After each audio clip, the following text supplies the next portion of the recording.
Good morning students, Shri Saraswat વિદ્યાલયની અંદર આપ સૌનું હાર્દિક સ્વાગત છે. હું છું કુલદીપ ટંડેલ અને આપણે ફિઝિક્સ સબ્જેક્ટનો અભ્યાસ કરી રહ્યા છીએ. તો ચેપ્ટર 4ની થિયરીની અંદર આપણે આગળ વધીએ તો નવી થિયરી છે બે સમાંતર વિદ્યુત પ્રવાહ વચ્ચે લાગતું બળ, અથવા તો તમે એવું કહી શકો પ્રવાધારિત બે સમાંતર પ્રવાધારિત તાર વચ્ચે લાગતું બળ. હવે ધારો વિચારો કે અહીં એક તાર છે, જે તારને એ નામ આપીએ, જે આ રીતે અનંત લંબાઈનો છે, જેમાંથી કંઈક પ્રવાહ વહે છે જેને IA પ્રવાહ કહીએ. એને સમાંતર બીજો એક તાર છે જે પણ અનંત લંબાઈનો છે,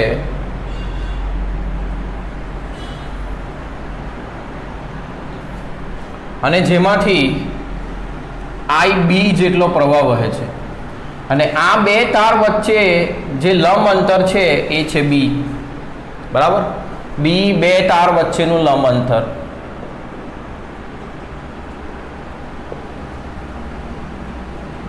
તો અહીં બે થિયરીઓને મિક્સઅપ કરવી પડશે.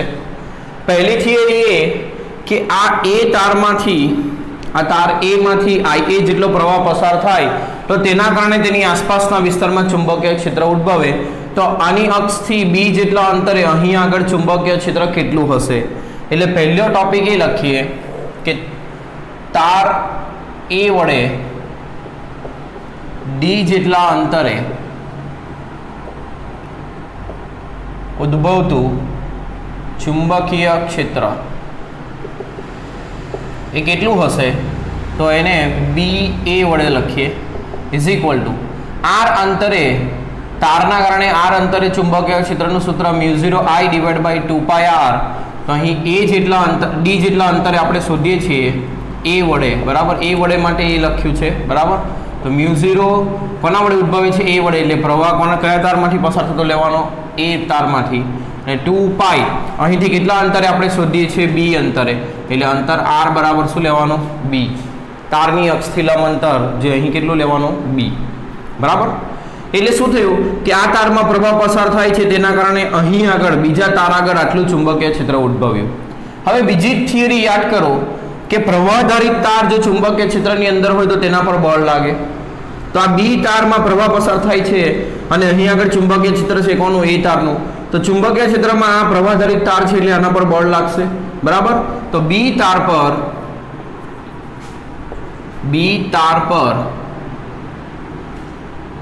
લાગતું ચુંબકીય બળ કેટલું હશે? તો B તાર પર લાગતું બળ એટલે FB લખો. ચુંબકીય બળનું સૂત્ર શું થાય? IL cross B. યાદ કરો, IL ક્રોસ B. કયા તાર પર લાગતું બળ શોધીએ છીએ? B તાર પર. એટલે પ્રવાહ કોનામાંથી વહેતો લેવાનો? B. હવે ધારો કે આપણે એની L જેટલી લંબાઈના ખંડ પર લાગતું બળ શોધીએ. એની L જેટલી લંબાઈના ખંડ પર લાગતું બળ એટલે B તારના L લંબાઈના ખંડ પર લાગતું ચુંબકીય બળ આ આપણે શોધીએ છીએ. તો આ જે ખંડની લંબાઈ છે કેટલી લેવાની? L. એટલે IL ક્રોસ B થશે. બરાબર, એનું મૂલ્ય લખીએ ખાલી તો શું થશે? તો ILB. અને ચુંબકીય ક્ષેત્ર અહીં કોના વડે ઉદ્ભવે છે? A વડે. એટલે કયું લેવાનું? આ. એટલે BA. ILB sin θ. ચલો, થીટા કોના વચ્ચેનો ખૂણો? તો IL અને B વચ્ચેનો ખૂણો. L ની દિશા, ખંડની દિશા કઈ દિશામાં લેવાની? પ્રવાહની દિશામાં. બરાબર, તો જુઓ કેવી રીતે શોધવાનો? જમણા હાથના નિયમથી. આ પહેલો સદિશ, આ બીજો સદિશ, આ જવાબનો સદિશ. આ પહેલો સદિશ, આ બીજો સદિશ, આ જવાબનો સદિશ. તો પહેલી આંગળીને ક્યાં રાખવાનું? I ની દિશામાં. તો IB આ દિશામાં છે. ચાલો, આ BA ની દિશા કઈ હશે? તો જુઓ, કોઈ પણ તાર વડે R અંતરે ચુંબકીય ક્ષેત્રની દિશા આ રીતે આપણે શોધીએ. અંગૂઠાને પ્રવાહની દિશામાં રાખીએ અને આંગળીઓ જ્યાં જાય ત્યાં આગળ તે ચુંબકીય ક્ષેત્રની દિશા. એટલે A માં પ્રવાહ આ દિશામાં છે તો અંગૂઠો આ દિશામાં રાખ્યો તો ચુંબકીય ક્ષેત્ર કઈ દિશામાં આવ્યું? નીચે તરફ. એટલે અહીં ચુંબકીય ક્ષેત્ર આમ અંદરની તરફ હશે.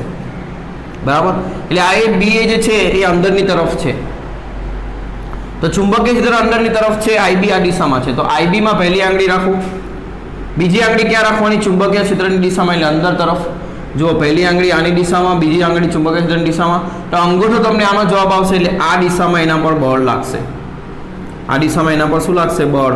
તો જો આ બળને સદિશ રૂપે લખું તો આ કયું બળ છે? B પર A વડે લાગતું બળ. એટલે આ રીતે લખી શકું, B પર A વડે લાગતું બળ. હવે પહેલા એનું મૂલ્ય શોધીએ. જો દિશા કેવી રીતે શોધી ફરીથી બતાવું. પહેલો સદિશ I આ દિશામાં, બીજો સદિશ B નીચેની દિશામાં. તો આ જે જવાબ, આ જે અંગૂઠો છે તે તમારો જવાબ આપશે. પહેલો સદિશ I ની દિશામાં આંગળી, બીજી આંગળી અંદરની દિશામાં, તો અંગૂઠો તમારો જવાબ F નો. I, B અને F તમારો જવાબ. પહેલો સદિશ, બીજો સદિશ, પહેલો સદિશ આ, બીજો સદિશ આ અને ત્રીજો તમારો જવાબ. બરાબર? તો જવાબ આ દિશામાં આવશે. કેટલો આવશે? તો I આ દિશામાં અને B અંદર જતી દિશામાં, એટલે આ બે વચ્ચેનો ખૂણો I અને B વચ્ચેનો ખૂણો કેટલો? 90 થશે. B અંદર જતી દિશામાં છે ને I આ દિશામાં છે. તો આ sin θ 90 લેવાનું. θ બરાબર 90 લો તો IL BA sin 90. sin 90 કેટલા થાય? 1 થાય. તો IBL BA ની કિંમત મૂકીએ μ0 IA divide by 2 pi B અને sin 91 મૂકીએ તો B પર લાગતું બળ એનું મૂલ્ય લખીએ તો કેટલું લખાશે? μ0 IA IBL divide by 2 pi D. તો B તારના L જેટલા લંબાઈના ખંડ પર A તાર વડે લાગતું બળ આટલું થશે. બરાબર? હવે એકમ લંબાઈ દીઠ લાગતું બળ લખીએ.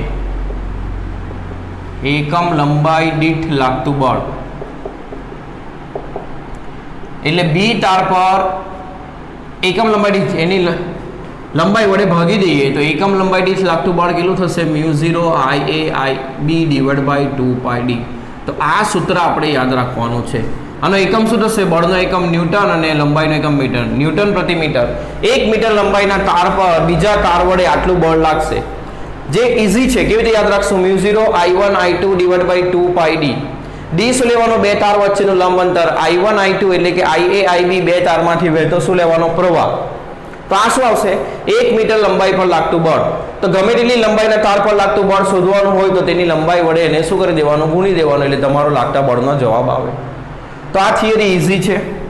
બરાબર? એમાં આ સૂત્ર આપણે યાદ રાખશું. આ જ રીતે જો તારવણી આપણે ઊંધી કરીએ એટલે ધારો કે B તાર વડે અહીં આગળ ઉદ્ભવતું ચુંબકીય ક્ષેત્ર શોધીએ તો શું આવશે? μ0 IB divide by 2 pi B આવશે. A તાર પર લાગતું બળ શોધીએ તો IA L BB આવશે. તો એનું સૂત્ર પણ આ પ્રમાણે જ મળશે. એટલે બંને તાર પર લાગતા બળનું મૂલ્ય એકમ લંબાઈ દીઠ કેવું હશે? સરખું જ હશે. અહીંયા પ્રવાહ IB થઈ જશે. B તાર વડે ઉદ્ભવતું ચુંબકીય ક્ષેત્ર શોધશો અને અહીંયા પ્રવાહ IA થઈ જશે. પણ જવાબ તમારો બંને IA IB માં જ આવશે. એટલે જવાબ આ જ આવશે. ખ્યાલ આવે છે? એટલે આ થિયરી કેવી થઈ? તો બે સમાંતર પ્રવાહધારિત તાર હોય તો બંને એકબીજા પર બળ લગાડે. બરાબર? અને એકમ લંબાઈ દીઠ લાગતું બળ કેટલું હોય? તો આટલું હોય. μ0 IA IB divide by 2 pi D. આટલું બળ એકમ લંબાઈ દીઠ લાગે. ખ્યાલ આવે છે? અને એકમ લંબાઈ દીઠ લાગતું બળ એટલે ન્યૂટન પ્રતિ મીટર હશે. બરાબર? હવે એની દિશા શોધીએ. ધારો કે હવે આ પહેલી આપણે B વડે A પર લાગતું બળ શોધ્યું. હવે ધારો કે તાર B વડે D જેટલા અંતરે ઉદ્ભવતું ચુંબકીય ક્ષેત્ર શોધીએ તો અહીંયા IB આવશે. અને A તારના L લંબાઈના ખંડ પર લાગતું ચુંબકીય બળ શોધીએ તો A પર B વડે લાગતું બળ એટલે IAL BB આવશે. તો IAL BB. હવે જુઓ B માંથી પ્રવાહ આ દિશામાં પસાર થાય છે એટલે અંગૂઠાને આ દિશામાં રાખીએ તો અહીં A આગળ ચુંબકીય ક્ષેત્ર આંગળીઓ ક્યાં આવે છે? બહાર. એટલે બહાર તરફની દિશામાં ચુંબકીય ક્ષેત્ર હશે.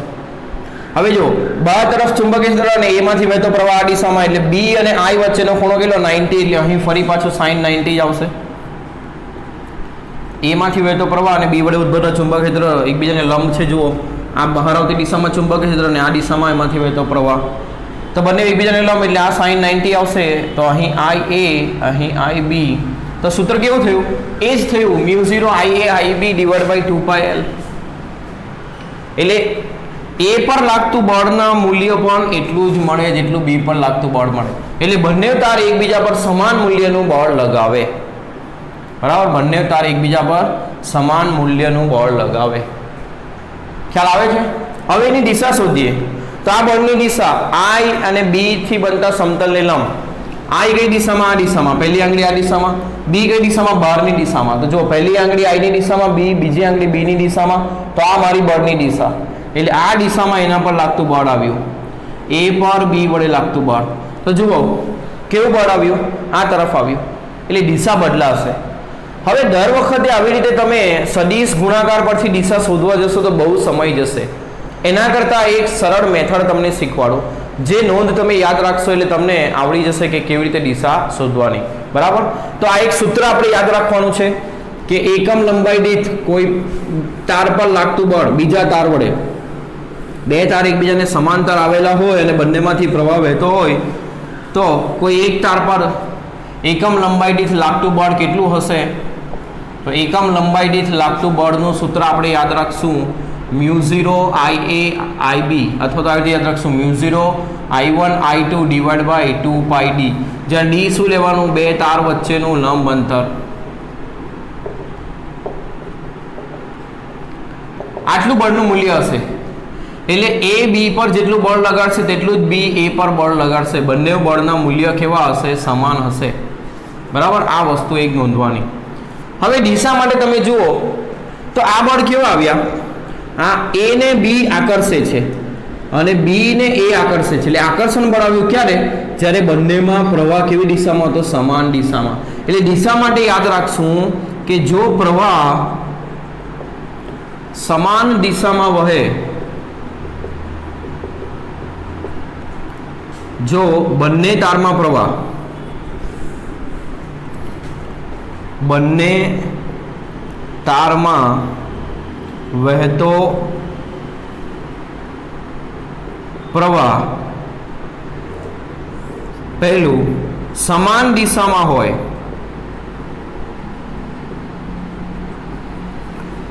તો તાર પર લાગતું બળ,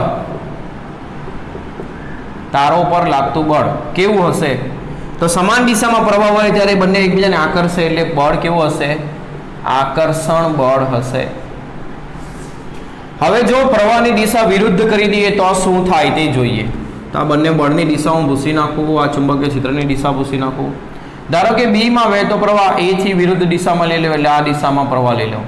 હવે જુઓ B વડે અહીંયા આગળ ઉદ્ભવતું ચુંબકીય ક્ષેત્ર કઈ દિશામાં? તો અંગૂઠાને પ્રવાહની દિશામાં રાખો તો આંગળીઓ અંદર જાય છે, એટલે અહીં ચુંબકીય ક્ષેત્ર અંદરની દિશામાં હશે અને A માં પ્રવાહ આ દિશામાં છે. હવે A પર લાગતું બળ શોધીએ તો કેવી રીતે શોધવાનું? IAL cross B. હવે B ઉપરની દિશામાં એટલે બીજી આંગળી ઉપરની દિશામાં, પહેલી આંગળી એ પ્રવાહની દિશામાં. જુઓ પહેલી આંગળી પ્રવાહની દિશામાં એટલે પ્રવાહ આ દિશામાં વહે છે, બીજી આંગળી ચુંબકીય ક્ષેત્રની દિશામાં, ચુંબકીય ક્ષેત્ર અંદરની દિશામાં છે. તો જો પહેલી આંગળી પ્રવાહની દિશામાં, બીજી આંગળી ચુંબકીય ક્ષેત્રની દિશામાં, તો A પર લાગતું બળ આ દિશામાં આવ્યું. આ દિશામાં આવ્યું એટલે કેવું આવ્યું? A પર લાગતું બળ અપાકર્ષણ આવ્યું, B A ને અપાકર્ષે. તે જ રીતે B પર લાગતું બળ શોધીએ તો A વડે ઉદ્ભવતું ચુંબકીય ક્ષેત્ર અંગૂઠાને A ના પ્રવાહની દિશામાં રાખો તો આંગળીઓ ક્યાં ગઈ? અંદર. એટલે અહીં આગળ ચુંબકીય ક્ષેત્ર A વડે કઈ દિશામાં હશે? અંદરની દિશામાં. બરાબર? હવે જુઓ B પર લાગતું બળ તો IBL ક્રોસ BA. IB ની દિશા પહેલી આંગળીમાં રાખવાની. બરાબર? પહેલી આંગળી આમ રાખી, બીજી આંગળી અંદર જતી દિશામાં, કારણ કે ચુંબકીય ક્ષેત્ર અંદર જતી દિશામાં, તો લાગતું બળ અંગૂઠો કઈ દિશામાં આવ્યો? આ બહાર તરફની દિશામાં. એટલે એ પણ કેવા પ્રકારનો આવ્યો? અપાકર્ષણ પ્રકારનો. તો જુઓ બંને એકબીજાને અપાકર્ષે જ્યારે બંનેમાં વહેતો પ્રવાહ કઈ દિશામાં હોય? વિરુદ્ધ દિશામાં. એટલે જો બંનેમાં વહેતો પ્રવાહ જો વિરુદ્ધ દિશામાં હોય તો બંને એકબીજાને શું કરે? અપાકર્ષે. તો આ રીતે એનો જવાબ આવશે તારો પર લાગતું બળ. જો બંને તારમાં વહેતો પ્રવાહ સમાન દિશામાં હોય તો બળ આકર્ષણ આવશે, બંને તારમાં વહેતો પ્રવાહ જો વિરુદ્ધ દિશામાં હોય તો તાર અપાકર્ષણ આવશે. બરાબર? અપાકર્ષણ બળ લાગશે. હવે બળની દિશા તો આ સરળ રીતે શોધાઈ જાય. કેવી રીતે? તો આકર્ષણ અપાકર્ષણ કેવી રીતે? પ્રવાહની દિશા સમાન છે કે વિરુદ્ધ એના પરથી. અને કેટલું બળ લાગે? તો એકમ લંબાઈથી આટલું લાગે, આના ઉપરથી શોધાઈ જાય. તો આ બહુ ઈઝી છે. ખ્યાલ આવે છે? તો આ જે બળ છે એના ઉપરથી એમ્પિયર, પ્રવાહનો જે એકમ છે એમ્પિયર, એની વ્યાખ્યા આવે છે. પ્રવાહનો જે એકમ છે એમ્પિયર, તેની વ્યાખ્યા એ આ બળના મૂલ્ય પરથી આવે છે. તો કોઈ પણ તાર પર લાગતું બળ બીજા તાર વડે કેટલું હશે? μ0 I1 I2 L divide by 2πd. આ એકમ લંબાઈ દીઠ નથી લખ્યું એટલે લંબાઈ નહીં ગુણી છે. તો જો બંનેમાં જો બે સમાંતર નહિવત આડછેદનું ક્ષેત્રફળ ધરાવતા તારો વચ્ચે લાગતું બળ આટલું હોય 2 × 10⁻⁷ ન્યૂટન અને તેમની વચ્ચેનું અંતર જો 1 મીટર હોય એટલે એકમ અને બંનેની લંબાઈ એ 1 મીટર હોય એટલે એકમ લંબાઈ દીઠ લાગતું બળ જ લખીએ. તો એમ્પિયર એવો એકમ છે. આ મૂલ્ય આવા લઈએ F/L એકમ લંબાઈ દીઠ લાગતા બળનું મૂલ્ય 2 × 10⁻⁷ ન્યૂટન પ્રતિ મીટર લઈએ. બે તાર વચ્ચેનું અંતર લંબ અંતર એ કેટલું લઈએ? 1 મીટર. તો બંને તારમાંથી વહેતો જે પ્રવાહ હશે તે કેટલો હશે? 1 એમ્પિયર હશે. તમે આ મૂલ્ય મૂકીને જોઈ શકો છો. ધારો કે આનું મૂલ્ય મૂકીએ આપણે F/L કેટલું થશે? 2 × 10⁻⁷ μ0 4π × 10⁻⁷ I1 I2 ભાગ્યા 2π અને અંતર d 1 મીટર. તો 2 દુ 4 આ 2 કેન્સલ -7 કેન્સલ એટલે I1 I2 નો જવાબ કેટલો આવ્યો? 1. ક્યારે આવે? જ્યારે I1 I2 બંને કેટલા હોય? 1 હોય.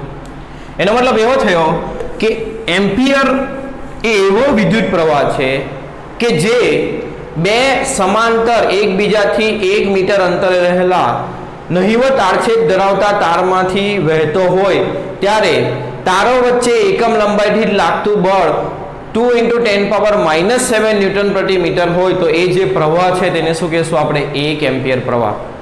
એટલે એકબીજાથી 1 મીટર અંતરે તાર રાખીએ તેમાંથી જે પ્રવાહ વેવડાવીએ ત્યારે તેઓ વચ્ચે લાગતું એકમ લંબાઈ દીઠ લાગતું બળ જો 2 × 10⁻⁷ ન્યૂટન પ્રતિ મીટર મળે તો તે જે પ્રવાહ તેમાંથી વહેતો હશે તે કેટલો હશે? 1 એમ્પિયર હશે. એટલે આ સવાલ તમને નાના સવાલની અંદર પૂછી શકે છે એટલે એને બુકમાં ટીકમાં કરી લેજો. ખ્યાલ આવ્યો? તો આ થિયરીમાં કન્ક્લુઝન ખૂબ અગત્યનું જેના ઉપરથી પ્રશ્નો દાખલા તરીકે તમને પૂછી શકાય, જેમાં આપણે સૂત્ર યાદ હોવું જોઈએ અને તારવણી પણ ઘણી વખત પૂછાય પણ કેવી રીતે લખવાનું એ તમને PDF સ્વરૂપે મળશે. તો આ જે બળનું સૂત્ર છે યાદ રાખવાનું ને ક્યારે કઈ દિશામાં બળ કઈ દિશામાં લાગશે તે આ બેમાંથી વહેતા પ્રવાહ ઉપરથી ખબર પડશે. બરાબર? બંને એકબીજા પર સમાન મૂલ્યનું બળ લગાડશે પરંતુ દિશા પરસ્પર વિરુદ્ધ હશે. બરાબર? આની દિશા આ બાજુ તરફ છે તો આની દિશા આ બાજુ, દિશા પરસ્પર વિરુદ્ધ હશે અને 1 એમ્પિયરની વ્યાખ્યા યાદ રાખવાની. બીજી એક વસ્તુ આમાં નોંધવાની કે અહીં ઘણી વખત એવું હોય કે અહીં તાર રાખ્યા છે તો આ પૃથ્વીના કારણે પણ અહીં ચુંબકીય ક્ષેત્ર ઉદ્ભવે એટલે આપણે અહીં પૃથ્વીના ચુંબકીય ક્ષેત્રની અસરને અવગણેલી છે. બાકી તો પૃથ્વીના ચુંબકીય ક્ષેત્રના કારણે પણ આ તાર પર બળ લાગતું હોય. અહીં બીજું એક બળ પણ હોય કયું? તો કે ગુરુત્વાકર્ષણ બળ. એટલે આવા યાંત્રિક બળો જે ખરા તે વિદ્યુત પ્રવાહ તુલા વડે માપવામાં આવે છે. આ પ્રયોગની અંદર આવા યાંત્રિક બળો જે ખરા તે વિદ્યુત પ્રવાહ તુલાની મદદથી માપવામાં આવે છે. તો આ એક સવાલ પણ તમારે ટીક માર્ક કરવાનો આ જ થિયરીની અંદર જે તમને MCQમાં પૂછવામાં આવશે. બરાબર? એટલે આ થિયરી તારવતી વખતે આ અનંત લંબાઈના તારની જગ્યા પર તમે કોઈ એક ગૂંચળું લો તો વધારે સારું રહે. તો આ બધી જે અસરો છે તે ઓછી થઈ જાય. બરાબર? કઈ અસરો? તો એના પર લાગતા ગુરુત્વાકર્ષણ બળની અસરો, વિદ્યુત આ પૃથ્વીના ચુંબકીય ક્ષેત્રને કારણે એના પર લાગતું બળ, આ બધા બળોની જે અસર છે તે કેવી થઈ જાય? ઓછી થાય. બરાબર? તો જ તમે આ બળનું મૂલ્ય સરખી રીતે માપી શકો. તો વિદ્યુત પ્રવાહ તુલા શબ્દ યાદ રાખવો. બરાબર? હવે આના ઉપરથી દાખલા કેવા પૂછાય છે એ જસ્ટ તમને એક સેમ્પલ બતાવું જેવો MCQમાં તમને પૂછી શકે. અત્યારે એક્ઝામ આવે છે એટલે MCQ માટે થોડી તૈયારી રાખીએ. ધારો કે આવું પૂછ્યું હોય. હવે આમાં એક વસ્તુ ધ્યાનમાં રાખવાની, ધારો કે તમને આ પ્રમાણેનો સવાલ હોય તમારો, આ 3 તાર છે, તાર નંબર 1, તાર નંબર 2, તાર નંબર 3. આમાંથી વહેતો પ્રવાહ ધારો કે 2 એમ્પિયર છે, આમાંથી વહેતો પ્રવાહ ધારો કે 3 એમ્પિયર છે ને આમાંથી વહેતો પ્રવાહ ધારો કે 1 એમ્પિયર છે. આ બે તાર વચ્ચેનું અંતર છે 1 મીટર અને આ બે તાર વચ્ચેનું અંતર છે 1 મીટર. તો આ ત્રીજા તાર પર લાગતું બળ કેટલું હશે તે શોધવાનું. આ બે તાર વડે ત્રીજા તાર પર લાગતું બળ, ત્રીજા તાર પર એકમ લંબાઈ દીઠ લાગતું બળ શોધીએ.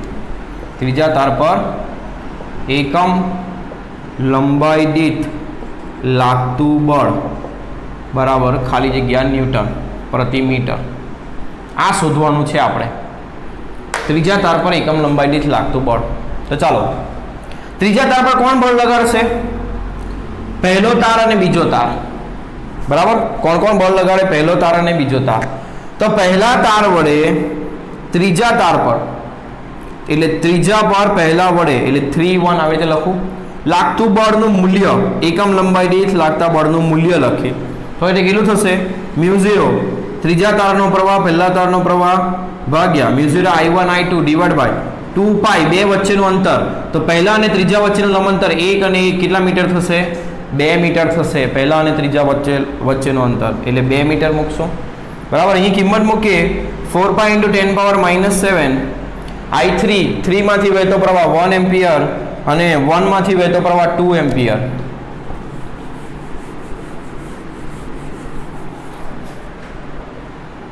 ભાગ્યા 2 2 દુ 4 પાઈ.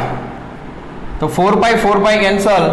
2 × 10⁻⁷ આ જવાબ આવ્યો ન્યૂટન પ્રતિ મીટર. હવે ત્રીજા તાર પર બીજા વડે લાગતું એકમ લંબાઈ દીઠ બળ શોધીએ તો μ0 કોનો પ્રવાહ લેવાનો? ત્રીજા અને બીજાનો. જે બે તાર છે તેના જ પ્રવાહ લેવાના ભાગ્યા 2 પાઈ બે વચ્ચેનું અંતર. તો બીજા અને ત્રીજા વચ્ચેનું લંબ અંતર કેટલું છે? 1 મીટર. એટલે આ 4 પાઈ × 10⁻⁷. ત્રીજામાંથી વહેતો પ્રવાહ 1 એમ્પિયર, બીજામાંથી વહેતો પ્રવાહ 3 એમ્પિયર ભાગ્યા 2 પાઈ.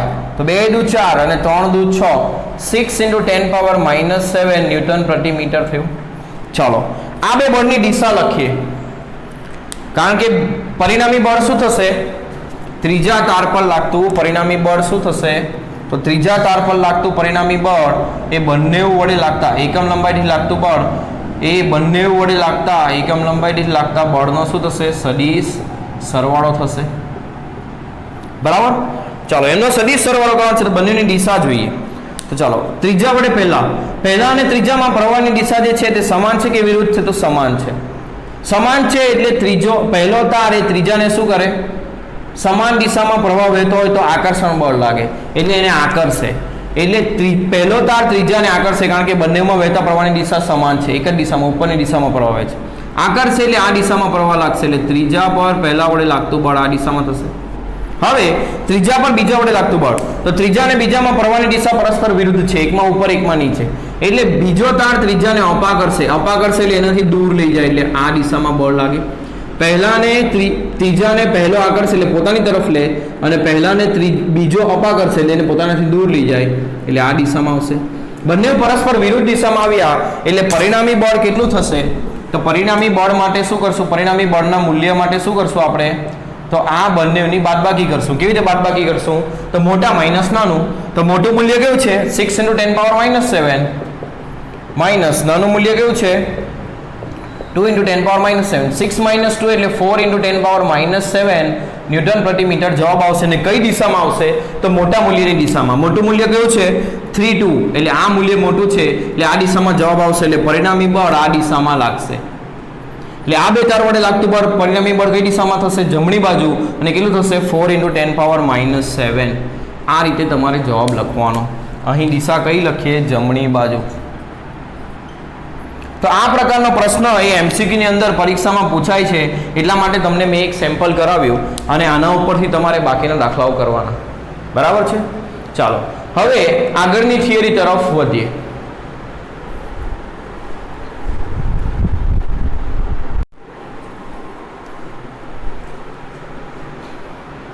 નેક્સ્ટ ટોપિક જોઈએ, વિદ્યુત પ્રવાહ આધારિત ગૂંચળા પર લાગતું ટોર્ક.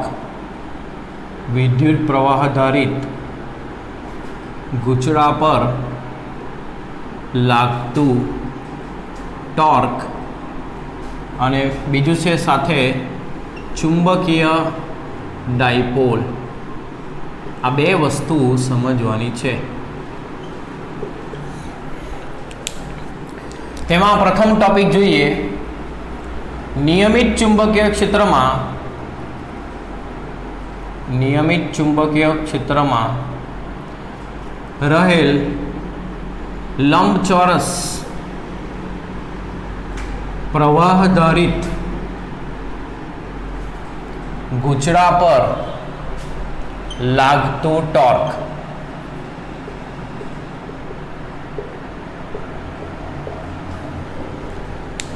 તો અહીં આકૃતિ ખૂબ અગત્યની છે. કેવી રીતે દોરવાની, હું જેવી રીતે દોરું એ રીતે થોડું સમજો તો તમને જલ્દી ખબર પડશે, નહીં તો પરીક્ષામાં તમને દોરવાની તકલીફ પડશે.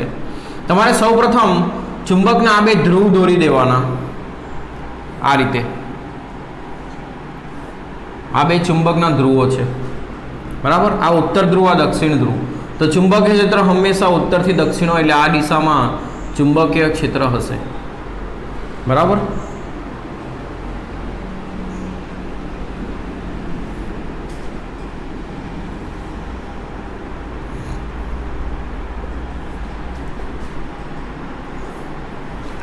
હવે અહીં એક આ ચુંબકીય ક્ષેત્રની અંદર એક ગૂંચળું લેવાનું, લંબચોરસ ગૂંચળું. એટલે આ પ્રકારેનું એક ગૂંચળું લઈએ આપણે.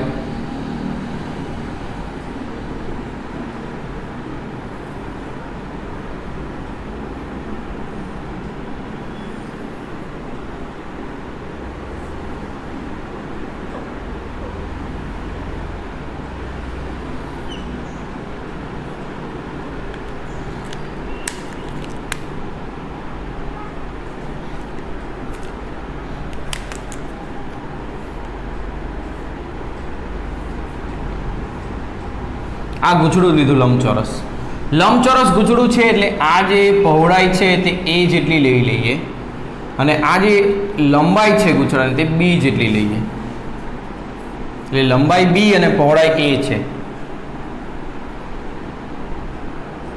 આ પ્રમાણેનું એક ગૂંચળું આપણે લીધું.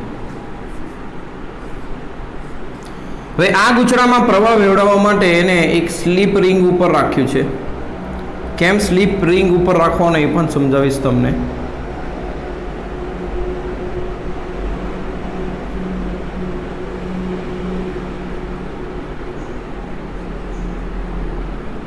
અને એમાંથી પ્રવાહ વહેવડાવવા માટે આપણે એક બેટરી લગાવી છે. તો બેટરીના ધન ધ્રુવથી ઋણ ધ્રુવ તરફ પ્રવાહ વહેશે, એટલે આમ પ્રવાહ જશે. આ રીતે પ્રવાહ વહે છે. આ પ્રવાહની દિશા લખી મેં. આમ ગયો પ્રવાહ, આમ પ્રવાહ વહે છે, બરાબર. હવે આ ગૂંચળાને એક નામ આપી દઈએ, ABCD. ચાલો હવે આ ગૂંચળું માટે જ્યારે આપણે તારવણી કરીએ ત્યારે તારવણીના બે કેસ છે. આ જે પ્રથમ કેસ છે તે આપણે એવો લીધો છે, કેસ 1. જુઓ, પરીક્ષામાં તમને મેન્શન કર્યું હોય કે આના માટે તારવણી કરો તો એ કેસ લેવાનો, નહીં કીધું હોય તો સેકન્ડ કેસથી જ તારવણી કરવાની. આકૃતિ બંનેમાં કોમન, પણ દોરવાની સેકન્ડ કેસવાળી આકૃતિ, જે તમને સમજાવું શું ફેરફાર થશે. તો પહેલો કેસ આપણે એવો લીધો, લઈએ કેસ 1.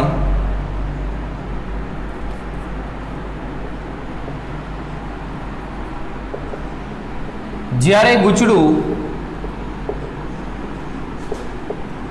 ચુંબકીય ક્ષેત્રના સમતલમાં હોય, એટલે અત્યારે ગૂંચળું ક્યાં છે?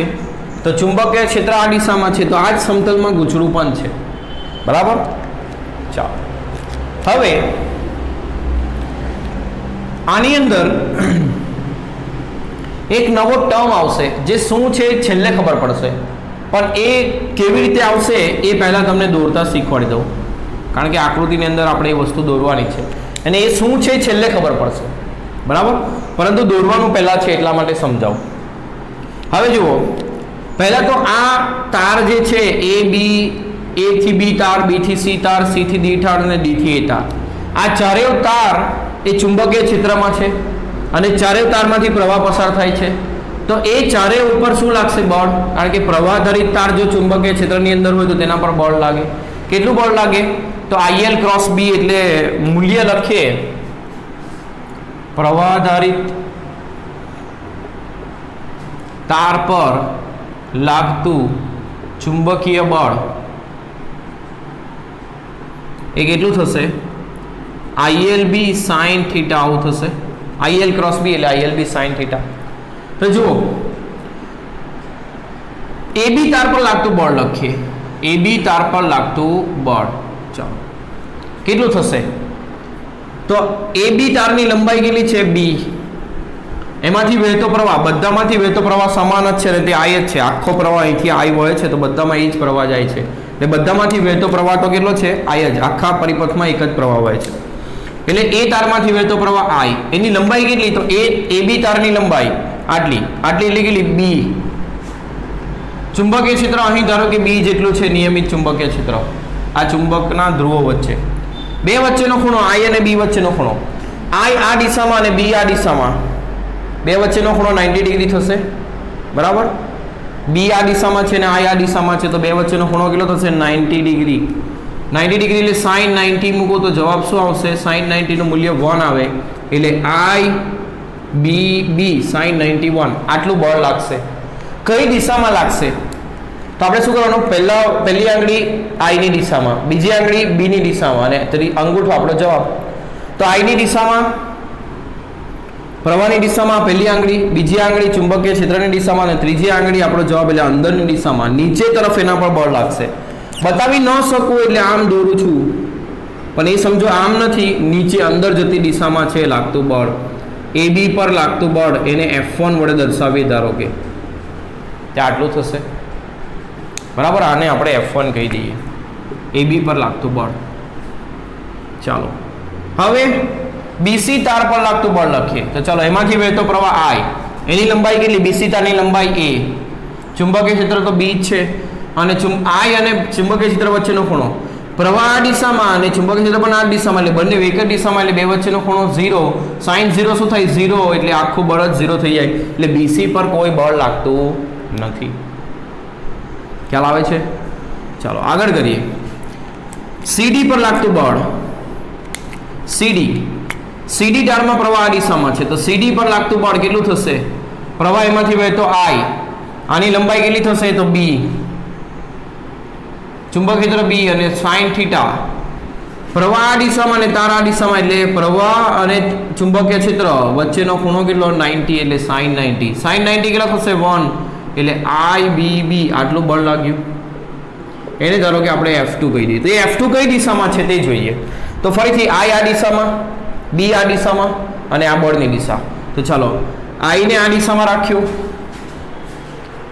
I ની દિશા, પહેલી આંગળી I ની દિશા, ચુંબકીય ક્ષેત્રની દિશામાં આ આંગળી, ચુંબકીય ક્ષેત્ર આમ છે, I આ દિશામાં છે, તો અંગૂઠો ઉપરની દિશામાં, એટલે ઉપરની દિશામાં બળ લાગ્યું. એટલે આ જે બળ આવ્યું તે ઉપરની દિશામાં, એટલે અહીં આમ લખું છું, બાકી દોરી ન શકાય આમ. ઉપરની દિશામાં આ બળ લાગે છે, ઉપરની દિશામાં આ બળ લાગે છે નીચે, આ ઉપર આ નીચે, આ રીતે બળ છે. ખ્યાલ આવે છે? બરાબર. ત્રીજું બળ લઈએ, ત્રીજી બાજુ લઈએ, DA બાજુ. DA બાજુમાં વહેતો પ્રવાહ I, એની લંબાઈ કેટલી? તો આખા તારની લંબાઈ, ધારો કે આ લંબાઈને અવગણીએ તો આખો તાર આટલો છે, તો એની લંબાઈ A, ચુંબકીય ક્ષેત્ર B અને બે વચ્ચેનો ખૂણો, ચુંબકીય ક્ષેત્ર આ દિશામાં, વહેતો પ્રવાહ આ દિશામાં, એટલે આ અને આ બે પરસ્પર વિરુદ્ધ દિશામાં થયા, એટલે બે વચ્ચેનો ખૂણો કેટલો થશે? 180. sin 180 0 થાય એટલે લાગતું બળ 0. એટલે બે જ બાજુ પર લાગ્યું બળ AB અને CD ઉપર. એને થોડું ધ્યાનથી દોરીએ તો જુઓ, આ જે લાઈન દોરી છે મેં, આ ત્રુટક રેખા, એ ત્રુટક રેખાને અહીં હું દોરું આ રીતે. એની લંબાઈ કેટલી છે? તો A. એટલે આની લંબાઈ કેટલી છે? A. આ ત્રુટક રેખા જે દોરી છે. હવે કેવી રીતે દોરવું એ તમે સમજો, થોડું ધ્યાનપૂર્વક સમજજો. આ બળ આ રેખાને લંબ દિશામાં અંદરની તરફ બળ છે, અંદરની તરફ, એટલે એને આમ નીચે દોરું. ખરેખર કેવું છે, આ ગોચડું છે, તો એક બળ ઉપર છે, એક બળ નીચે છે, આમ છે, એક બળ ઉપર એક બળ, પણ એને આમ કરીને જોઈએ તો આ નીચે દેખાશે અને આ ઉપર દેખાશે. એટલે દોરવા છે આમ, એક બળ અંદર, બીજું બળ બહાર, પણ આપણે દોરીએ આમ કરીને. સમજાય છે? આમ કરીને દોરીએ છીએ. તો આ બળ ક્યાં આવશે? નીચે F1 અને આ બળ ક્યાં આવશે? F2 ઉપર. ચાલો ગુચરા પર લાગતું પરિણામી બળ લખીએ. ગુચરા પર લાગતું પરિણામી બળ, તો ગુચરા પર લાગતું પરિણામી બળ, તો પરિણામી બળ એટલે બંનેનો સદિશ સરવાળો, બંને પરસ્પર વિરુદ્ધ દિશામાં છે અને બંનેના મૂલ્ય પણ સરખા છે F1 F2 ના, IBB મૂલ્ય છે, બરાબર. એટલે પરિણામી બળ શું આવશે? પરસ્પર વિરુદ્ધ દિશામાં લાગતા બળો છે એટલે પરિણામી બળ શું થશે? 0. એનો મતલબ એવો થયો કે પ્રવાહધારી ગૂંચળાને ચુંબકીય ક્ષેત્રમાં મૂકશું તો લાગતું પરિણામી બળ શું થશે? 0 થશે. આ લાઈન યાદ રાખજો. પરંતુ શું થયું તો કે આ બળની કાર્યરેખા આ છે અને આ બળની કાર્યરેખા આ છે. બંને રેખા એક બિંદુમાંથી પસાર નથી થતી એટલે એના પર શું લાગશે? ટોર્ક લાગશે. તમે વિચારો, આ પેન છે, એના પર આમ બે બળ લગાડો, એક આ દિશામાં એક આ દિશામાં, પરંતુ બંને બળ છે અને 0 પણ નથી, કંઈક બળ લાગે છે અને સમાન મૂલ્યના બળો છે ધારો કે, પરંતુ બંનેની કાર્યરેખા આ જ છે, એક જ બિંદુમાંથી પસાર થાય એટલે આને કશું થશે નહીં. પરિણામી બળ બી 0 એટલે એની રેખીય ગતિ પણ નહીં થશે અને ચાક ગતિ પણ નહીં થશે. પરંતુ એક બળ અહીંયા લગાડો ને એક બળ અહીંયા લગાડો તો શું થશે? આના લીધે ફરશે અને આના લીધે પણ ફરશે. એટલે બંનેના લીધે ફરે એટલે શું થાય? ચાક ગતિ થાય એટલે શું લાગે? ટોર્ક લાગે. એટલે આ બળોની કાર્યરેખા જુદી હોવાથી બંનેના કારણે શું લાગશે? ટોર્ક. એટલે ગૂંચળા પર લાગતું પરિણામી ટોર્ક ગણીએ, બંને બળના લીધે લાગતું ટોર્ક. હવે જુઓ, આ ગૂંચળું છે, આ એની અક્ષ ગણીએ તો પહેલા બળના લીધે પહેલું બળ નીચે લાગે છે, આ ગૂંચળું છે, પહેલું બળ નીચે લાગે એટલે ગૂંચળું આમ ફર્યું આમ, બીજું બળ આમ ઉપર લાગે એટલે બીજું ગૂંચળુંના લીધે આમ, એટલે બીજા ગૂંચળાના લીધે પણ આમ. બંનેના લીધે એની ફરવાની દિશા એક જ છે એટલે એની મુવમેન્ટ એક જ દિશામાં થઈ કહેવાય. મુવમેન્ટ એક જ દિશામાં થઈ એટલે ટોર્ક બંનેનો એક જ દિશામાં લાગે એટલે પરિણામી ટોર્ક માટે તમે બંનેનો ડાયરેક્ટ અડીશ સરવાળો કરી શકો. આમ તો પરિણામી ટોર્ક માટે બંને ટોર્કનો સદિશ સરવાળો કરવાનો હોય, પણ બંને ટોર્કના લીધે મુવમેન્ટ એક જ દિશામાં છે. આ બળ અંદર તરફ છે, જુઓ આ બળ અંદર તરફ એટલે પેન આમ ફરી એટલે આમ ફરી સમજો, ને આ બળ બહાર તરફ એટલે આમ બળ લગાડો તો પણ પેન આમ જ ફરી. બંને બળના લીધે મુવમેન્ટ એક જ દિશામાં મળે છે એટલે ટોર્ક બંને એક જ દિશામાં હોવાથી પરિણામી ટોર્ક માટે બંનેનો અડીશ સરવાળો કરીએ છીએ. હવે ટોર્કનું સૂત્ર શું છે? તો ટોર્ક બરાબર શું થાય? બળનું માન ગુણ્યા બળની કાર્યરેખાનું, ચલો થોડું અલગથી લખીને બતાવું, આ તારવવા માટે તમને જરૂરી છે. જો આ એકચ્યુઅલી અહીં જરૂરી છે એટલે નોંધ કરીને લખીએ. નોંધ એટલા માટે કે થિયરીમાં લખવાનું નથી, તમને કેવી રીતે આવ્યું તે સમજાય તેના માટે લખું છું. ટોર્ક બરાબર બળનું માન ગુણ્યા બળની કાર્યરેખાનું સંદર્ભ બિંદુથી લંબ અંતર.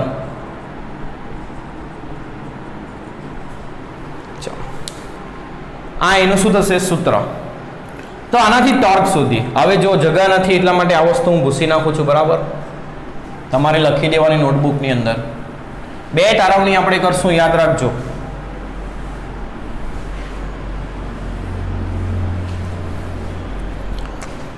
તો ટોર્ક બરાબર પહેલું ટોર્ક F1 વડે, બરાબર? તો F1 બળનું મૂલ્ય એ F1 જ લખીએ અને એની કાર્યરેખાનું એટલે આ રેખાનું અહીંથી લંબ અંતર એટલે આ અંતર થશે. આ અંતર કેટલું થશે? a/2. આ એનું સંદર્ભ બિંદુ જ્યાંથી એ ફરે છે, આ અક્ષ પરથી એ ફરશે, આ બિંદુ જે છે O એ આ બિંદુ છે અને અનુલક્ષીને ફરશે એટલે આ એનું સંદર્ભ બિંદુ થયું, જેને અનુલક્ષીને ફરશે તે બિંદુ સંદર્ભ બિંદુ થાય. તો આ બિંદુથી આ કાર્યરેખાનું લંબ અંતર, આ લંબ અંતર આટલું જ છે, કેટલું? a/2 એટલે F1 × a/2 થશે પ્લસ આ બળના લીધે લાગતું ટોર્ક બળ F2 અને એની કાર્યરેખાનું લંબ અંતર, અહીંથી લંબ અંતર કેટલું થશે? તો એ પણ a/2 જ થશે, બરાબર? એટલે a/2. F1 બરાબર IBB × a/2 પ્લસ F2 બરાબર પણ IBB થતું × a/2 એટલે આ બે વખત IBB × a/2 થશે. 2 કેન્સલ એટલે I A × B થશે. હવે તમે જુઓ, A શું છે? એની પહોળાઈ, B શું છે? એની લંબાઈ, એટલે આ A × B શું થશે? ગૂંચળાનું ક્ષેત્રફળ એટલે I × A × B આ થયું એના પર લાગતું ટોર્ક. સમજાય છે? તો આ થયું ટોર્ક. આટલું ટોર્ક લાગશે ક્યારે? જ્યારે ગૂંચળું ચુંબકીય ક્ષેત્રના સમતલમાં હશે. હવે આ તો પર્ટિક્યુલર એક સિંગલ કેસ માટે થયો જ્યારે ગૂંચળું ચુંબકીય ક્ષેત્રના સમતલમાં હોય. હવે અહીં જે આ ટર્મ આવ્યું I × A એને કહેવાય m અને એને કહેવાય ચુંબકીય મોમેન્ટ, ચુંબકીય ડાયપોલ મોમેન્ટ. જેવી વિદ્યુત ડાયપોલ મોમેન્ટ P બરાબર 2AQ હતું તેવું જ અહીંયા I × A બરાબર m લખાય, P ની જગ્યા પર m, તેને કહેવાય ચુંબકીય ડાયપોલ મોમેન્ટ. બરાબર. તો આ ટર્મને તમે τ = m × B લખી શકો. હવે કોઈ પણ I × A આ બંને સદિશો છે જ્યાં ક્ષેત્રફળ સદિશ આવે અને m સદિશ આવે, એટલે m ની દિશા એ ક્ષેત્રફળ સદિશની દિશામાં. ક્ષેત્રફળ કઈ દિશામાં લેવાનું? તો કોઈ પણ સમતલનું ક્ષેત્રફળ તેને લંબ દિશામાં હોય, પણ લંબ દિશા તો બે હશે. આને લંબ દિશા આ પણ આવે ઉપર તરફ અને આ પણ આવે નીચે તરફ. તો કઈ લેવાની? તો તેના માટે જમણા હાથનો નિયમ યાદ રાખવાનો. જમણા હાથનો નિયમ, જમણા હાથનો અંગૂઠાનો નિયમ યાદ રાખવાનો. તો જમણા હાથનો અંગૂઠાનો નિયમ એટલે શું? તો કે આ જે પ્રવાહ છે તે દિશામાં તમે આંગળીઓ ફેરવો તો અંગૂઠો તમને જવાબ આવશે આ A ની દિશા અને તે જ હશે m ની દિશા. એટલે m કઈ દિશામાં હશે? તો આ દિશામાં પ્રવાહ વહે છે, એટલે આ દિશામાં આંગળીઓને ફેરવું તો અંગૂઠો ક્યાં ગયો? નીચે. એટલે નીચેની દિશામાં અંદર જતી દિશામાં એ ચુંબકીય મોમેન્ટ m છે, આમ અંદર જતી દિશામાં. અને ચુંબકીય ક્ષેત્ર B એ આ દિશામાં છે, ઉત્તરથી દક્ષિણ ધ્રુવ. ખ્યાલ આવે છે? એટલે આ કેસમાં B આ દિશામાં અને m નીચે અંદર જતી દિશામાં. જો B આ દિશામાં ઉત્તરથી દક્ષિણ અને m અંદરની દિશામાં, એટલે બેને જુઓ તમે કેવા હશે? એકબીજાને લંબ. એટલે આ સમયે બંને એકબીજાને લંબ હતા. કોણ? B અને m અંદર જતી દિશામાં અને B આ દિશામાં. તો આ દિશા અને અંદર જતી દિશા એટલે એકબીજાને કેવા થાય? લંબ. પણ દોરીને એ દેખાશે નહીં ધ્યાનથી. દોરવાથી એ વસ્તુ બહુ ધ્યાનપૂર્વક ખબર પડશે નહીં. બરાબર. આ એકબીજાને કેવા હશે? લંબ. ખ્યાલ આવે છે? ચાલો બીજા કેસ તરફ વધીએ. એટલે જો કીધું હોય કે આ કેસ માટે તારવો તો જ આ કેસ લેવાનો, નહીં તો તમારે હંમેશા બીજા કેસની જ તારવણી કરવાની. પણ બીજા કેસની તારવણી માટે જે ચાર બાજુ પર લાગતું બળ હતું એ કોમન આવશે. ફક્ત ટોર્કની ગણતરીનું આ આકૃતિ બદલાશે, આ આકૃતિ તો બંનેમાં કોમન, આ આકૃતિ પણ બદલાશે, થોડી બદલાશે અને આ પણ બદલાશે. એટલે આ બે આકૃતિ બદલવાની અને આ ટોર્કની ગણતરી બદલવાની. બાકી બધી બાજુ પર લાગતું બળ જે આપણે તારવ્યું એ સ્ટેપ તો એના એ જ આવશે. બરાબર. હવે આ ટોર્કના લીધે શું થશે? તો આ ગૂંચળું આમ ફરશે, આમ ફરશે. એટલે ધારો કે આમ ફરીને આમ થયું, તો એને દોરી આપણે આમ ફરીને આમ થયું. તો આમ તો આપણે દોરી નહીં શકીએ 3 ડાયમેન્શનમાં, એટલે આપણે આકૃતિ થોડીક દોરવાની પ્રેક્ટિસ કરીએ. એટલે તમારે પ્રેક્ટિસ કરવી પડશે એ આકૃતિ દોરવાની. કેવું છે? તો આમ છે, આ ઉત્તર ધ્રુવ, આ દક્ષિણ ધ્રુવ. ગૂંચળું પહેલાં આમ હતું, હવે ટોર્ક લાગવા લીધે આમ ફર્યું એટલે આમ થયું. આમ થયું એટલા માટે હું એને આ રીતે દોરું છું, સમજજો. હવે આખું દોરવાની જરૂર નથી, આ દિશામાં પ્રવાહ વહે છે.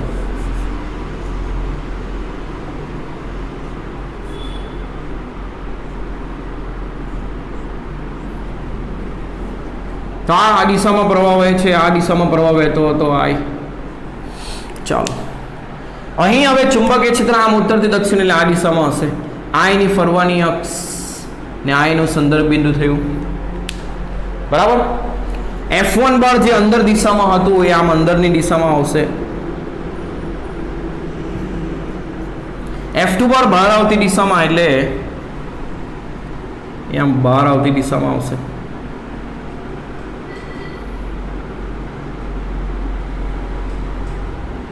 આ આપણું O બિંદુ સંદર્ભ બિંદુ જ્યાં અનુલક્ષીને ફરે છે. આ ચુંબકીય ક્ષેત્ર આ દિશામાં થશે ઉત્તરથી દક્ષિણ, એટલે આ દિશામાં ચુંબકીય ક્ષેત્ર આવશે. અને એની ચુંબકીય મોમેન્ટ એટલે ક્ષેત્રફળ સદિશની દિશામાં. એક દિશામાં તો જમણા હાથનો નિયમ પરથી. હવે જુઓ ફરીથી સમજાવું. આ ચુંબકીય મોમેન્ટ આ જે રેડ કલરથી બતાવું છું એ પહેલા અંદર હતી જ્યારે ગૂંચળું આમ હતું. હવે ગૂંચળું આમ ફર્યું છે, સમજજો. ગૂંચળું આમ ફર્યું છે. જો લાગતું ટોર્ક કેવું હતું? આ રીતે હતું. એટલે ગૂંચળું આમ ફર્યું છે, આમ. આ બંને બળ, એક બળ બહાર એક બળ અંદર, એટલે ગૂંચળાને આમ ફેરવે. તો ગૂંચળું આમ ફર્યું. તો જુઓ ચુંબકીય મોમેન્ટ પહેલા અંદર હતી, એમની દિશા અંદરની તરફ હતી. આમ આ રેડ પેન અંદર તરફ, આ સમતલ છે એની અંદરની તરફ એમ હતું, એમ એટલે ચુંબકીય ડાયપોલ મોમેન્ટ, તે કઈ દિશામાં? ક્ષેત્રફળ સદિશની દિશામાં. તે કઈ દિશામાં? સમતલને લંબ. અને કેવી રીતે દોરવાનું? જમણા હાથના અંગૂઠાના નિયમ પરથી, તે અંદરની દિશામાં. હવે ગુચડું આમ ફર્યું એટલે આ દિશામાં આવી ચુંબકીય મોમેન્ટ. જુઓ આમ ફરશે, ગુચડું આમ ફર્યું એટલે આ દિશામાં એટલે આવી કંઈક અંદર જતી દિશામાં, આમ કંઈક દિશામાં હશે ચુંબકીય મોમેન્ટ એમ. તો ધારો કે આ કેસમાં એમ અને બી વચ્ચેનો ખૂણો ધારો કે લઈ લઈએ શું? થીટા. એમ અને બી વચ્ચેનો ખૂણો શું લઈ લઈએ? થીટા. ચાલો હવે આના માટે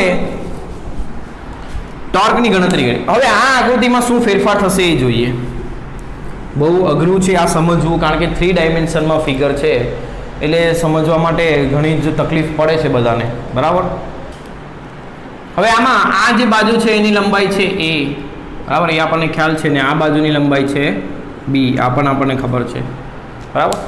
તો ચાલો ગુચરા પર લાગતું પરિણામી ટોર્ક ગણવા માટે પહેલા આકૃતિ દોરીએ. તો જુઓ હવે ધ્યાનથી સમજજો. એક બળ અંદર જાય છે એટલે આ દિશામાં લાલ રેડ કલરની પેન છે અંદર જતી દિશામાં, આ F1 બળ, અને F2 બળ બહાર આવે છે. આ બંનેને આમ કરીને દોરશું તો એક નીચે દોરવાનો, એક ઉપર. હવે તમે જુઓ આ ગુચરો આમ છે, આને નીચે દોરશું અને આને ઉપર દોરશું એટલે આ પ્રમાણેની આકૃતિ થશે. એક આને અંદર છે પણ આને આમ કરીને દોરશું એટલે નીચે આવશે. જો એક અંદર એક બહાર, આ રીતે છે બળો, આ બળો આમ છે. હવે એને આમ કરીને દોરશું એટલે આવા દેખાશે. એટલે જુઓ F2 બળને આપણે દોરીશું ઉપર તરફ. આ જે લાઈન છે એ પહેલાં હું દોરી દઉં, આ ડોટેડ લાઈન જેમાં આ સેન્ટરમાં છે O. સમજો, આ ગુચડાના સમતલની લાઈન દોરી. આ બળ બહાર આવતું હતું એટલે એ ઉપર તરફ F2. આ બળ અંદર જતું હતું એટલે નીચે તરફ આમ. ખરેખર આમ આકૃતિ છે, ખરેખર આકૃતિ આમ અંદર તરફ આ બહાર તરફ છે અને આપણે આમ કરીને દોરીએ છીએ. હવે તમે જુઓ ચુંબકીય મોમેન્ટ એ આ દિશામાં, આમ કંઈક દિશામાં, પહેલાં આમ હતું પછી ફર્યું પછી આમ દિશા. હવે એને નીચે દોરશો એટલે આમ દેખાશે. જુઓ ચુંબકીય મોમેન્ટ મેં તમને અત્યારે જ બતાવી કે આમ ગુચડું ફર્યું એટલે આ દિશામાં થઈ, એમ આ દિશામાં આવ્યું. એને આપણે આમ નીચે કરીને દોરીએ તો આમ દેખાશે, બરાબર. આ દિશામાં ચુંબકીય મોમેન્ટ હતી, આમ ગુચડું આમ ફર્યું એટલે આ દિશામાં દેખાતી હતી. એને આમ કરીને દોરશું તો આ દેખાશે આમ. એટલે અહીં આ દિશામાં ચુંબકીય મોમેન્ટ દેખાશે એમ. દોરવાનું મેથડ આ સમજાવું છું મેં તમને. આ આખી વસ્તુને આપણે આમ કરીને દોરીએ છીએ એટલે આ ભલે બળ અંદર જતું હોય તો નીચે આવી જાય, આ બળ ઉપર જતું હોય એટલે ઉપર જતું રહે. આ એમ આમ જતું હતું અંદર તરફ, તે આમ નીચે કરશો એટલે આમ નીચે આવી જશે, બરાબર. ચુંબકીય ક્ષેત્ર એ આ દિશામાં છે, આ દિશામાં ચુંબકીય ક્ષેત્ર B, અને એની સાથે આ એમ કેટલો ખૂણો બનાવે છે? થીટા. ખૂબ ધ્યાનપૂર્વક સમજજો ભાઈ, આ સમજવું ખૂબ જ જરૂરી છે. આ આકૃતિ આ રીતે બને છે. ચાલો હવે બંને વડે લાગતું ટોર્ક ગણીએ.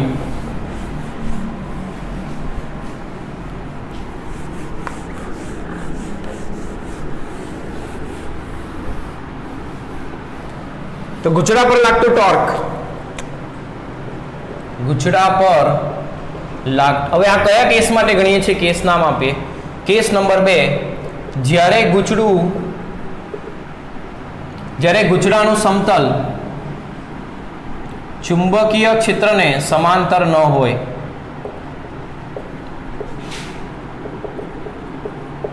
એટલે ગુચડાનું સમતલ ચુંબકીય ક્ષેત્રની દિશામાં ન હોય ત્યારે. તો ગુચડા પર લાગતું પરિણામી ટોર્ક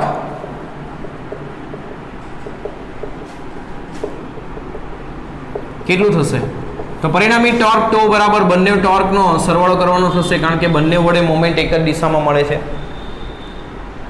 ચલો ટોર્ક એટલે શું લખશું? તો બળનું મૂલ્ય અને તેની કાર્યરેખાનું લંબ અંતર. હવે જુઓ F1 બળની કાર્યરેખા આ છે, એનું આ O બિંદુથી લંબ અંતર એટલે આ અંતર થાય, એને કંઈક નામ આપી દઈએ ON, એટલે ઇન્ટુ ON કરવું પડશે.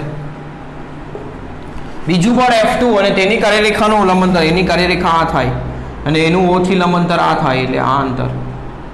તો આ જે અંતર છે એને OM કહીએ, તો આ OM થશે, બરાબર. હવે બળનું મૂલ્ય તો IBB એ તો હતું જ. હવે ON અને OM આપણે શોધવાનું રહ્યું, તેને કેવી રીતે શોધશું? તો તમે અહીંયા જુઓ આ ચુંબકીય ક્ષેત્રનું સમતલ છે તેને એમ હંમેશા લંબ દિશામાં હોય, એટલે એમ અને ચુંબકીય ક્ષેત્રના સમતલ વચ્ચે ખૂણો કેટલો 90. હવે એમાંથી આ ખૂણો જો થીટા હોય તો આ જે ખૂણો છે એ 90 માઇનસ થીટા થાય, કારણ કે કુલ ખૂણો 90. કેવી રીતે 90 લખ્યો? તો આ જે એમ છે એ હંમેશા આ સમતલને લંબ હોય, તો આ લાઈન એ સમતલમાં છે તો એમ એ આ લાઈનને લંબ દિશામાં હશે, એટલે એમ અને આ લાઈન વચ્ચેનો ખૂણો 90 હશે. એમાંથી આ થીટા છે તો આ કેટલું થશે 90 માઇનસ થીટા. હવે આ જે ત્રિકોણ છે ઓ એમ અને આને કંઈક નામ આપી દઈએ પી, કંઈક આ બિંદુને પી ક્યુ નામ આપી દઈએ. તો આ ત્રિકોણ ઓ એમ ક્યુમાં જુઓ, ઓ એમ ક્યુ એમાં આ ખૂણો છે 90 માઇનસ થીટા, અને આ બાજુનું માપ કેટલું થશે? તો આ બાજુનું માપ કેટલું થાય? સોરી, આ બાજુનું માપ આપણને ખબર છે, આ બિંદુ P અને આ બિંદુ Q હતું. જો આ બિંદુ P અને આ બિંદુ Q, તો P થી O એટલે આ A નું અડધું, એટલે આ કેટલું થાય A/2. O થી Q એટલે એ પણ A/2, એટલે O થી Q થશે A/2. O થી Q છે A/2. જ્યારે આપણે શોધવાનું છે OM, તો જુઓ ખૂણા માટે પાસેની બાજુ શોધવાની છે ને કર્ણ ખબર છે, તો શું લખવું પડશે? cos theta. તો cos 90 માઇનસ થીટા બરાબર પાસેની બાજુ OM ને કર્ણ કેટલો? OQ. આ OQ જુઓ, આ રહ્યું OQ, એ કેટલો થશે? એનું અડધું એટલે A/2. તો A/2 ને cos 90 માઇનસ થીટા, cos સાથે 90 છે એટલે sin થીટા થશે, 90 માઇનસ એટલે પહેલું ચરણ એટલે plus sin theta is equal to OM ભાગ્યા A/2. તો આના પરથી OM બરાબર શું થશે? A/2 sin theta. OM બરાબર શું થશે? A/2 sin theta. તો તે જ રીતે ON બી તેવું જ થશે. કેટલું? કારણ કે આ ખૂણો 90 માઇનસ થીટા, તો આ પણ કેટલું થશે? 90 માઇનસ થીટા, અને આ પણ OP પણ A/2, એટલે આ ON પણ કેટલું થશે? A/2 sin theta. એટલે OM અને ON A A/2 sin theta આવ્યા. હવે બળનું મૂલ્ય લખીએ IBB અને ON નું મૂલ્ય લખીએ A/2 sin theta, plus F2 બળનું મૂલ્ય IBB અને OM નું મૂલ્ય લખીએ A/2 sin થીટા.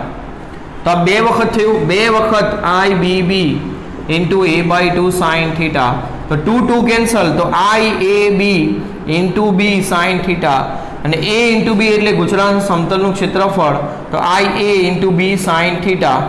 તો I into A ને કહેવાય MB sin થીટા, એટલે આ જે ટોર્ક છે એનું મૂલ્ય આટલું આવ્યું.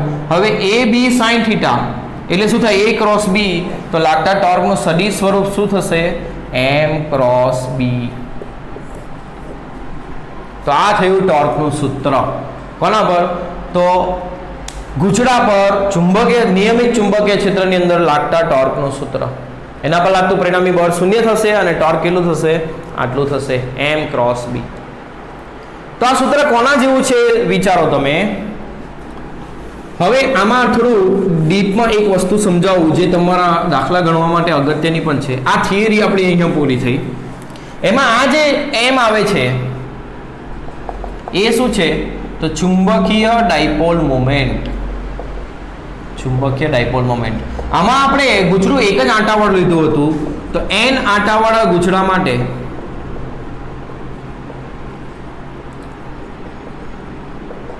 ચુંબકીય ડાયપોલ મોમેન્ટ કેટલી લેવાની? તો n વખત I into A. જ્યારે m બરાબર ફક્ત આપણે શું લીધું? એમાંથી વહેતો પ્રવાહ અને એનું ક્ષેત્રફળ. તો I into A એમાંથી વહેતો પ્રવાહ અને એનું ક્ષેત્રફળનો ગુણાકાર એની શું થાય? ચુંબકીય ડાયપોલ મોમેન્ટ. તો n આંટાવાળા ગુચડા માટે ચુંબકીય ડાયપોલ મોમેન્ટ કેટલી થશે? NIA. બરાબર, એટલે સદિશ સ્વરૂપે લખો તો આ રીતે લખાય, અને મૂલ્ય લખો તો ફક્ત NIA લખાય. બરાબર. આની દિશા કેવી રીતે શોધવાની? તો જમણા હાથના અંગૂઠાના નિયમ પરથી, જે મેં તમને અત્યારે જ બતાવ્યું. જમણા હાથનો અંગૂઠાનો નિયમ. ધારો કે આ દિશામાં ગૂંચળું છે, આ દિશામાં પ્રવાહ વહે છે, તો આ દિશામાં તમે આંગળીને ફેરવો તો અંગૂઠો ક્યાં આવે? ઉપર તરફ, એટલે એમની દિશા આ ગૂંચળા માટે ઉપર તરફ આવશે. જો પ્રવાહ આમ વહેતો હોત તો તમે ગૂંચળાને આંગળીઓને આમ ફેરવો તો એમ અંગૂઠો ક્યાં આવ્યો? નીચે, એટલે ચુંબકીય મોમેન્ટની દિશા એ નીચે તરફ મળી. તો આ રીતે ચુંબકીય ડાયપોલ મોમેન્ટની દિશા તમે શોધી શકો, અને આ તમને કહેવાય ચુંબકીય ડાયપોલ મોમેન્ટ. ખાસ ધ્યાનમાં રાખજો. હવે આ સૂત્ર વચ્ચે અમુક સામ્યતા છે ચુંબકીય ક્ષેત્ર અને વિદ્યુત ક્ષેત્ર વચ્ચે. તો જુઓ, આપણે એવું લખતા હતા વિદ્યુત ડાયપોલ મોમેન્ટ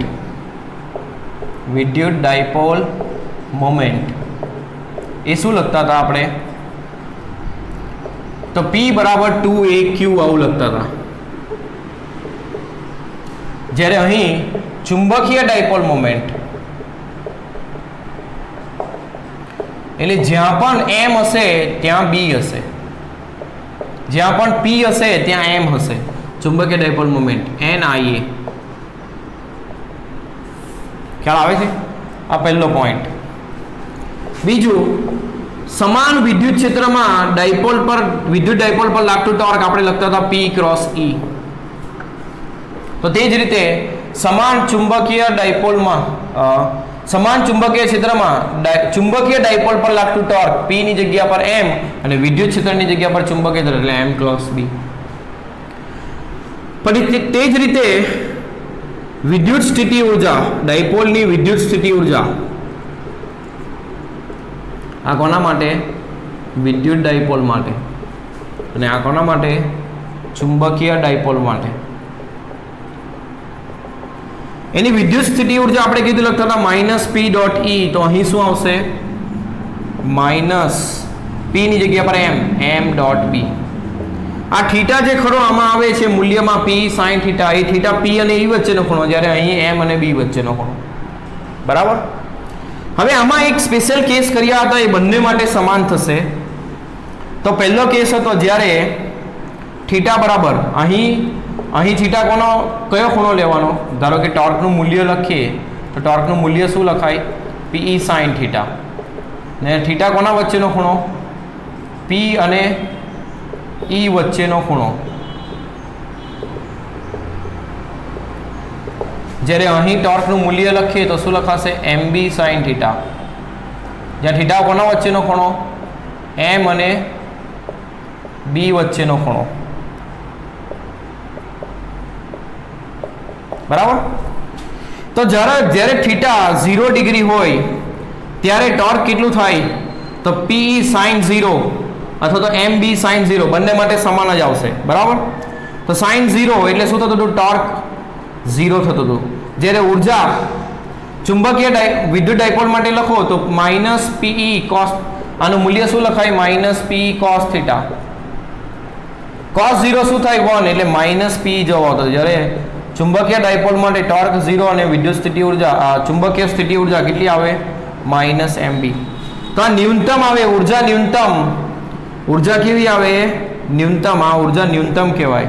અને ટોર્ક 0 એટલે શું કહેવાય? સંતુલન. અને ઉર્જા ન્યૂનતમ એટલે સ્થાયી. તો આ કઈ અવસ્થા થઈ? મહત્તમ સ્થાયી સંતુલન અવસ્થા. એટલે મહત્તમ સ્થાયી સંતુલન અવસ્થા. સંતુલન એટલે ટોર્ક 0 ફરતું નથી, અને ઉર્જા ન્યૂનતમ એટલે સ્થાયી કહેવાય. જ્યાં પણ ઉર્જા ન્યૂનતમ આવે ત્યાં તંત્ર હંમેશા સ્થાયી થતું હોય. એટલે જ્યારે થીટા 0 હોય ત્યારે મહત્તમ સ્થાયી સંતુલન અવસ્થા બંને ડાયપોલ માટે. અને જ્યારે થીટા બરાબર પાઈ હોય ત્યારે ટોર્ક 0 આવે અને ઉર્જા minus P cos pi minus 1 એટલે પ્લસ P થાય, જે મહત્તમ કહેવાય. તે જ રીતે અહીંયા ટોર્ક 0 ચુંબકીય ડાયપોલ માટે પણ, અને આ MB કહેવાય પ્લસ MB, એ પણ કેવું કહેવાય? મહત્તમ. તો ટોર્ક 0 એટલે સંતુલન, અને આ ઉર્જા મહત્તમ એટલે મહત્તમ અસ્થાયી કહેવાય. એટલે જ્યારે ખૂણો M અને B વચ્ચેનો અથવા P અને E વચ્ચેનો કેટલો હોય? પાઈ હોય, તો તેને કહેવાય મહત્તમ અસ્થાયી સંતુલન. તો આ એક્ઝામમાં ખાસ પૂછાય છે. એટલે ત્યારે પણ મેં તમને કીધું હતું ચેપ્ટર નંબર 1માં, અત્યારે પણ તમને કહું છું. બરાબર. એટલે ડાયપોલ વાળી વાત જ્યારે આપણે કરી હતી ત્યારે મેં તમને સમજાવ્યું હતું, ને અત્યારે પણ સમજાવું છું. આ બંને વસ્તુ ખાસ ધ્યાનમાં રાખવાની. આના ઉપરથી પ્રશ્નો પણ આવશે. બરાબર. તો MCQ માટે આ ખાસ, એટલે MCQ કરીને લખી દેજો. આ વસ્તુ ખાસ વસ્તુ છે. બંને ડાયપોલ માટે સમાન જ છે.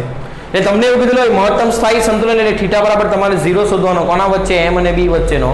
અને જ્યારે મહત્તમ અસ્થાયી સંતુલન કીધું હોય તો ત્યારે તમારે થીટા બરાબર પાઈ શોધવાનું. કોના વચ્ચેનો? M અને B વચ્ચેનો. ચુંબકીય ડાયપોલ માટે M અને B વચ્ચેનો, અને વિદ્યુત ડાયપોલ માટે P અને E વચ્ચેનો ખૂણો. તો આ થયો આપણો ટોપિક ચુંબકીય ક્ષેત્રમાં, નિયમિત ચુંબકીય ક્ષેત્રમાં ડાયપોલ પર લાગતું ટોર્ક. બળ કેટલું આવે? 0. અને ટોર્ક કેટલું આવે? નિયમિત ચુંબકીય ક્ષેત્ર હોય તો તો બળ 0 આવે અને ટોર્ક કેટલું આવે તો m ક્રોસ b આવે સદિશ સ્વરૂપે, અને મૂલ્ય સ્વરૂપે લખો તો mb sin θ, જ્યાં θ m અને b વચ્ચેનો ખૂણો. m ને કહેવાય ચુંબકીય ડાયપોલ મોમેન્ટ. એને કેવી રીતે શોધવાની એની દિશા એ મેં તમને સમજાવી જમણા હાથના અંગૂઠાના નિયમ પરથી. ખ્યાલ આવે? તો આટલી વસ્તુ ખૂબ જ અગત્યની છે ચેપ્ટર માટે. આના ઉપર દાખલાઓ પણ છે, એ પણ આપણે સોલ્વ કરીએ.